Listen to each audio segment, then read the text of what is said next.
شوفوا لما بيكون اكلك حلو بيوصلك لايه. تعالى اقول لكم ايه اللي حصل معايا، بس قبل ما اقول لكم صلوا على حبيبنا النبي.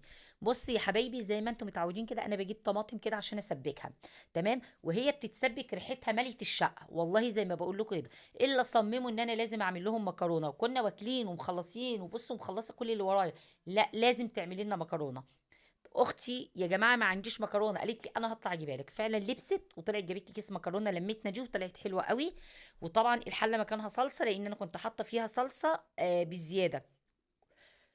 وهنا بغلي لبن عشان كنت ناويه اعمل لهم حاجه حلوه، وهي دي الحاجه الحلوه. كنت ناويه اعمل لهم حليب كده بالشوكولاته دي، وانا متكلمه عنها في فيديو قبل كده ان هي حلوه قوي.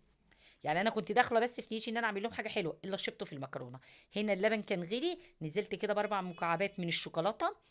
والسكر اختياري، بسيبه بره عشان انا ساعات بشربها من غير سكر، ساعات بحط سكر هما يشربوها، يعني السكر اختياري. تمام. هنا بقى كده خلاص اتسلقت بقى كده، وبعد كده خدت طبعا شويه طماطم حطيتهم اللي هما متسبكين عليها، وبقت تحفه كده. بس عايزه اقول لكم بصراحه ليهم حق، لان طلعوا شويه مكرونه تحفه. وقلت بالمره وانا واقفه انا لسه هقوم واقعد تاني، والله لا انا صب لهم جنب المكرونه الحاجه الحلوه. وفعلا صبت لهم الشوكولاته باللبن اهو. عايزه اقول لكم الشوكولاته دي بتبقى حلوه قوي، وكمان مكرونه لمتنا دي حلوه قوي قوي قوي، ما شاء الله ما بيتعجنش وجميله. وصبت لهم كمان كده وخلصت، بصوا كل اللي ورايا. بس كده تعالوا اتفضلوا معانا الحاجه الحلوه والحاجه الحادقه. وعايزه اقول لكم بقى نسفوا الصينيه دي نسفوها.